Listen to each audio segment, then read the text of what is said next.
I'm now going to teach a very, very simple technique for estimation cases anyway, but also it's basic logic, right? Let's assume I had to ask you to estimate the number of bagels sold in the average Starbucks in the United States on a Sunday morning, right? Most people would treat this as a demand side case because for whatever reason, most people treat all estimation cases as demand side cases, which is wrong. But that kind of discussion is for another podcast, which I've covered before. So just go find it, right? I'm not going to cover that here. Let's assume we did this on the demand side, right? Which, makes sense. Bagels is a consumer product. I could see you thinking that. So you worked at, okay, the average Starbucks covers a population of, let's say, 100,000 in the city, 100,000 people. What percentage go out on a Saturday in the morning? Let's say 80%. What percentage of that go out to eat breakfast? Let's say 80%. What percentage go to Starbucks? Let's say 50%. What percentage order breakfast? Let's say 50%. What percentage order bagels? Let's say 30%. How many they order? What's the price? You're going to get a number around something like, let's say, you're going to get a number of about 5,000 people ordering, let's say, one bagel. Each bagel costs $2. You're going to get a number of about $10,000. And sanity check will immediately tell you that doesn't make sense. $10,000, $2 a bagel, that's 5,000 bagels, right? In the morning, let's assume the morning is from 8 a.m. to about 12. That's 4 hours. That's 1,250 bagels per an hour. You've only got 2 baristas, probably 2 cashiers maximum. There's no way 2 cashiers are processing 1,250 bagels per hour. Practically not possible. Even if they were robots, they wouldn't be able to do that, right?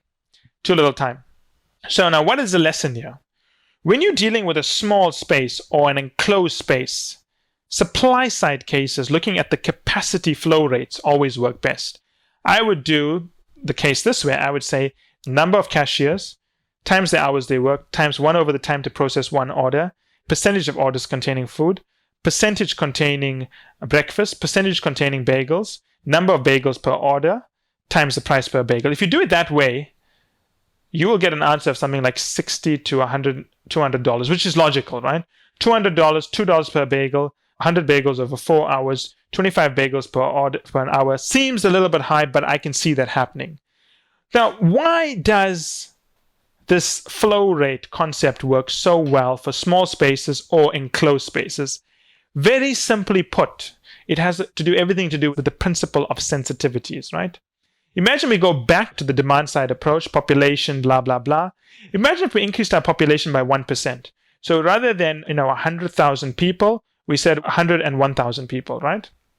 That 1% improvement, which may seem small to you, because we're dealing with only something like $60 to $200 worth of bagels sold in the store, that 1% jump in the number of people could cause our total sales to increase by anywhere from $400 to $1,000. Right? $400 to $1,000 increase wipes out the total amount of bagels that will be sold in that store. The point is, demand side cases, because they have such large numbers involved, when you think you are making small changes, it actually has a massive impact on small spaces. So, in other words, when you do a demand side approach, small changes show up in a very highly sensitive way to small spaces. Demand side cases are very good for big numbers, big production volumes.